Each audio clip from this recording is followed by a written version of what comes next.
fog was thick as soup when Than and his three closest friends, Min, Phuong, and Dui, arrived at the edge of the forgotten village. Hidden within the trees stood a house, rotting and silent, as if nature itself had tried to erase it. "Are you sure this is the place?" Dewey asked, eyeing the collapsing roof and boarded-up windows. Than didn't answer. He stepped forward, heart racing. There was something eerily familiar about the place.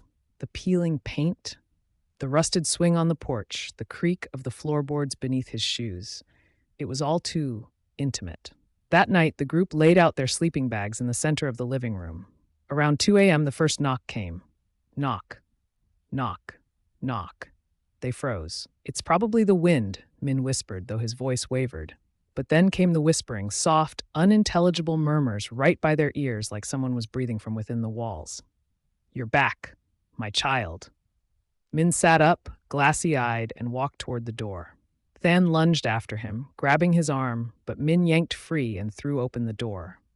Only darkness. But Min's face twisted in awe, like he saw something none of them could. Then blood trickled from his eyes. The next day, Than explored the second floor and found a loose brick in the hallway. Behind it was a rotting leather journal. The pages were soaked in mildew and smeared with dried blood.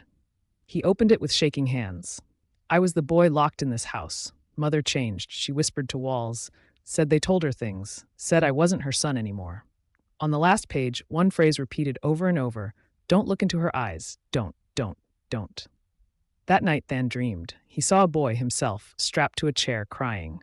A spoon scraping a bowl. Something slimy forced into his mouth, screams echoing.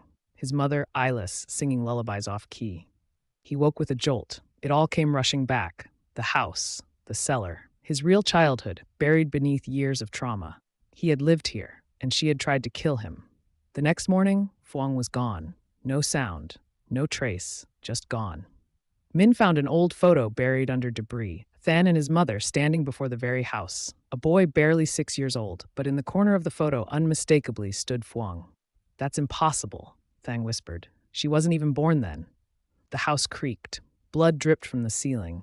The walls bulged as if something was trying to break through. "This house is alive," Dui said, barely audible. That night, Than found the hidden basement. Cold seeped through the walls as he descended the narrow stairs. At the bottom, a single chair faced the dark. And in that chair sat her. Hair like matted rope, fingernails long and black. Her face was shrouded in shadow, but her smile shone, wide, jagged, unnatural. "My sweet boy," she crooned, rising to her feet. "You came back. I have been waiting for you."